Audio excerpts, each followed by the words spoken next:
Ashama harka fuune akkam jirtu kabajamtoota daawwattoota keenya. Egaa akkuma beekamu torbeen kun torbee artistii keenya jaallatamaa Hacaaluu Hundeessaati. Kana sababeeffachuun egaa nutis qophii hambaa seenaa keenya miilana qabannee dhufneen seenaa artistii keenya jaallatamaa Hacaaluu Hundeessaa isiniif qabannee dhufnee jirra. Guutuu isaa daawwadhaan affeerraa keenya.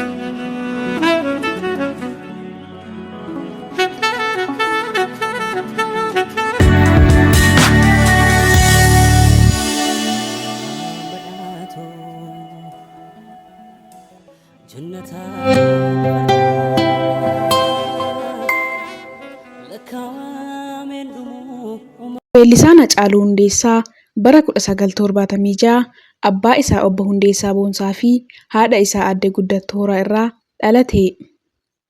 Bakki dhaloota isaas godina Shawaa Lixaa wiirtuu qabsoo Oromoo kan taate magaalaa Amboo keessatti yommuu ta'u, bakka addaa Araadaa jedhamuun beekamtu keessatti. Hacaaluun maatii isaaf ijoollee shanaffaa yommuu ta'u, obboloota dhiiraa 5 fi obboloota dubaraa 4 qaba. Hacaaluun akkuma ijoollee kamiyyuu maatii isaaf loon tiksaa akka guddate yeroo lubbuun jirutti ni dubbata ture. Umuriin isaa yeroo barnootaaf gahutti jechuunis bara 1981 keessa mana barumsaa Oddoo Liiban sadarkaa tokkoffaatti barnoota isaa hordofuu eegale. Hacaaluun gaaffiin Oromummaa keessa isaa kan finiine ijoollummaa isaa irraa eegaleeti. Uummata Oromoo irraa oolmaa guddaa qaba. Yeroo xiqqoo yookaan umurii isaa gabaabduu jiraate keessatti nama onnee uummataa keessatti siidaa jaalalaa hin jignee fi hin dulloomne lafa kaawwatee darbedha. Amboon magaalaa Finfinnee irraa kiiloomeetira 120 fagaattee kan argamtu yommuu taatu, dachee goota akkanaa biqilchuu dandeesseettudha. Hacaaluun muuziqaan akka hiree isaa ganamaa ta'ee uumaa irraa argateettis ni amana ture. Magaalaa Amboo bakka dhaloota isaa kana keessatti loowwanii fi jabbilee tiksaa guddachuun isaa irra caalaatti kennaa isaa akka uummatatti baasuuf isa deeggareera. Sababni isaas yeroo loowwan tiksu afaan koo cal hin jedhu inuman sirba ijoollummaa irraa kaasee jechuun inniyyuu ni dubbata ture. Haceen sirbi Daawitee Mokonnoon inni farda gurraacha lagarra kaachisanii qoricha naaf hawwitee si nyaachisanii jedhus afaan isaa irraa akka hin buunee fi Daawitees akka dinqisiifatu ni dubbata ture. Qoricha naaf hawwitee si nyaachisanii qoricha naaf hawwitee sanuu dhagaye. Farda gurraacha lagarra kaachisanii qoricha naaf hawwitee si nyaachisanii qoricha naaf hawwitee sanuu dhagaye. Beeksisa tolu shakkee biyyaa siifate.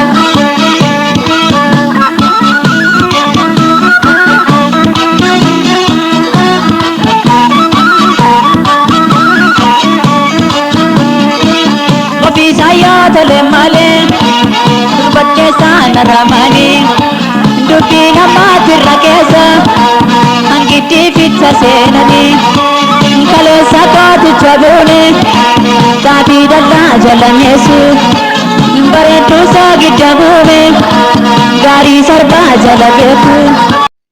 Haceen yeroo sirbaa turetti abbaan isaa obbo Hundeessaa Boonsaa gammaduu hin turre jedhama. Sababni isaas Haceen akka dooktara yookaan piroofeesara ta'uufii waan barbaadaniif ture.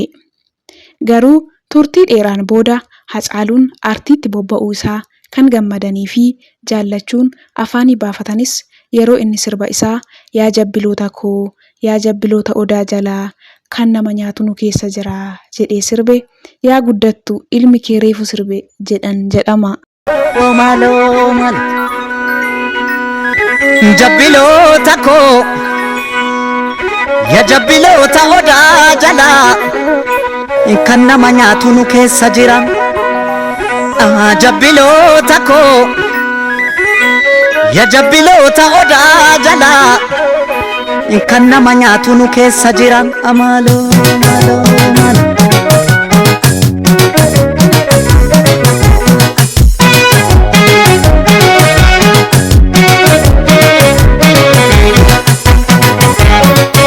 dura garuu ifatti baasanii Haceef yaada kennuu haadhisaniyyuu malee hojiin isaa akka isaan boosisu ture ni dubbatama. Egaa Oromoon gaafa mammaaku akkas jedhama. Hidhaan qoraasuma dhiiraati. Abbaan Hacees yeroo ilma isaanii gaafachuu adeeman jabaadhu gurbaa hidhaan qoraasuma dhiiraati jedhu turani. Akkuma abbaan Hacee jedhaniyyuu manni hidhaa Haceefis akka onnee gootummaa isaa daran cimuu fi aartii Oromoottis akka inni jabaatu kan isa deeggare mana hidhaa Karchalleeti. Amboo keessatti namoota aarsaa jabaa biyya isaaniif kaffalan ibsuun yeroo uummatatti cimu akkas jechuun dubbatu turan. Gatii abaluun baase Karchalleen Amboo haa dubbatu jechuun yaada isaanii guduunfu. Kanaaf immoo Haceenis dhugaa baheera. Ani maalan geeraraa anoo yaadan yeelalaa dhiirri geerareen quufne hidhaa Karchallee jira dhiirri geerareen quufne Karchallee Amboo jira jechuudhaan. Geerar naan jettu meeqa'ee taleeluure badi naan jettu meeqa'ee qajeeluure ani maalan geeraraa tanoo yaada yeelalaa dhiirri geerareen quufne hidhaa Qaallittii jira dhiirri geerareen quufne hidhaa Qiliinxoo jira dhiirri geerareen quufne hidhaa Karchallee jira Karchallee Amboo jira anoo maalan geeraraa tanoo yaada yeelalaa tanoo yaada yeelalaa. Yajoollee banneen rakaa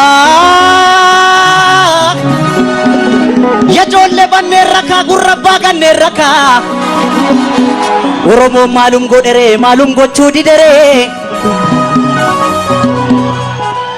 yaallee hamma dandeenyu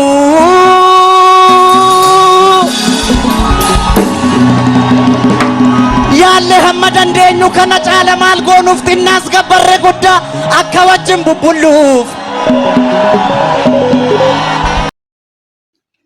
Weellisaa Hacaaluun barataa sadarkaa lammaffaa ta'ee wanti isa mudate jireenya isaa jijjiireera.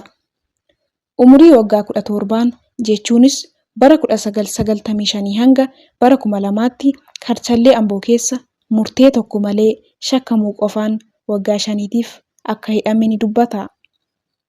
Haceen Karchallee keessatti dararaa hedduu argeera. Gama tokkoon haa miidhamuyyuu malee gama biraatiin immoo hidhaan ijoollummaatti qoraase daran na fayyade jechuunis miidiyaalee garaagaraatti dubbateera.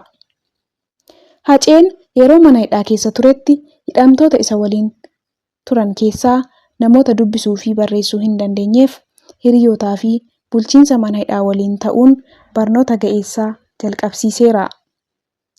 Hacaaluun mana hidhaa keessatti walaloo fi yeedaloo sirboota isaa barreessuu eegale. Sana dura garuu sagalee qofaan sirba malee walaloo barreesse akka hin beeknes ni dubbata. Muuxannoo mana hidhaa Hacaaluu irraa hundumti keenyayyuu barachuutu nurraa eegama. Haala kamiyyuu keessa yoo jiraanne abjuu keenya dhugoomsuuf homtuu nu daangessuu akka hin dandeenyetu irraa baratama. Haceen muuziqaan anaaf jireenya kooti jedha. Firas ta'e diina kanan itti horadhe kana malees quuqamaa fi akkaataa jiruuf jireenya saba kiyyaa kanan itti calaqqisiisudha jedha. Namoonni hedduun kanneen afaan Oromoo hin dhageenyee fi hiikni sirba isaa kan isaaniif hin galle hedduun Hacee baay'ee jaallatu. Kaan immoo inni nama siyaasaati jedhu. Inni garuu akkas jedha.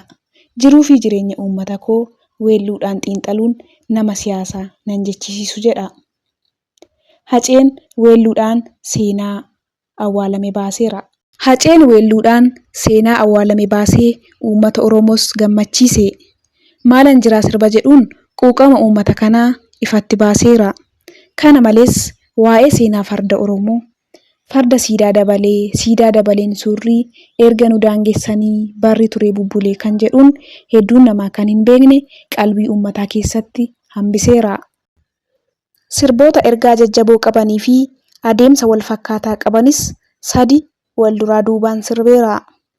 Inni jalqabaa maalan jiraa caccabsee na nyaatee jiraa. Inni lammaffaa jirra bullee barii arguuf garaa nu bal'isee yaanuu yaa waa irraanfachuuf. Sadaffaa eessa jirtaa maaloo koottuu hinna wal'aantaa sirba jedhu ture. Nutis dabareen nu geessee eessa jirtaa maaloo koottuu inni wal'aantaa hacee siin jechuu erga jalqabnee waggaa hedduu lakkoofsiseera. Ati hin duune ati lafa dhugaa jirta. Ati hin duune laphee uummataa keessa jirta. Yoomiyyuu si yaadanna. Ati hin duune hajee ilmoon deessa. Ati yoomuu jirta barnuu keessa. Ati siidaa qabsoo Oromooti. Abda seenaadhaan onni gaalu. Falmataa mirga dhala namaati. Abda seenaadhaan onni gaalu. Gabaabdicha onneen gara caalu. Abda seenaadhaan onni gaalu. Wayidhaloonni dhugaa keena waalu. Abda seenaadhaan onni gaalu. Ati hin duune hajee ati hin duune ati hin duune hajee ati hin duune ati hin duutu ati hin duune hajee ilmoon deessa. Ati yoomuu jirta barnuu keessa. Nu keessa marmarta nagaa duutees ni jiraata nagaa hinaaftu gumaan kee nagaa lammiiti jibbaata nagaa galaata seenaa kee nagaa ni guddis nalfaan kee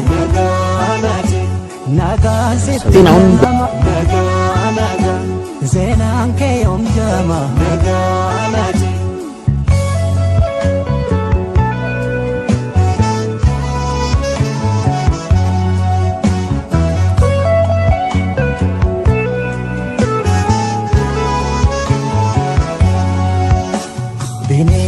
Bineensa irraa caalu namaa ilmi namaa muu namaa hajee harki nyaatte namaale eenyutu amanamaa. Ati hin duune hajee ati hin duune ati hin duune hajee ati hin duune ati hin duutu ati hin duune hajee ilmoon deessa. Ati yoomuu jirta barnuu keessa. Ati hin duune hajee ati hin duune ati hin duune hajee ati hin duune ati hin duutu ati hin duune hajee ilmoon deessa. Ati yoomuu jirta barnuu keessa.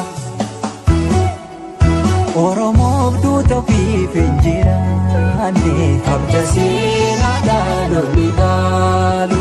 Imaana eebbisaas gonka nyaanne. Abda seenaadhaan onni gaalu. Osmaa yoommoo Yooseeftu si waame. Abda seenaadhaan onni gaalu. Si dhabee tan guyyaa natti dhaame. Abda seenaadhaan onni gaalu. Ati hin duune hajee ati hin duune ati hin duune hajee ati hin duune ati hin duutu ati hin duune hajee ilmoon deessa. Ati yoomuu jirta barnuu keessa.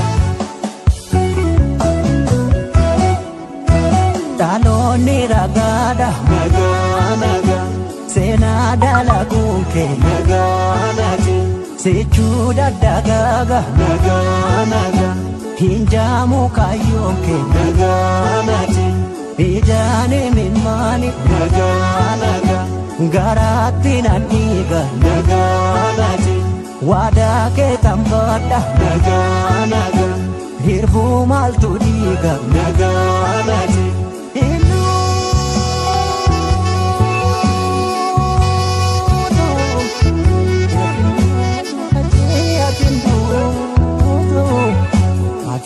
Hajee Hacaaluu Irmoon deessaa. Ati hin duune nu keessa. Jabaa yoom du'ee beeka. Falmataa mirga namaa. Hacaaluu Irmoon deessaa. Ati hin duune nu keessa. Hajee gaafa barkumee. Hajee gaafa Adawaa. Hacaaluu gaafa marreessa Boonni yoom du'a nu keessa Hajee Ati hinduune Hajee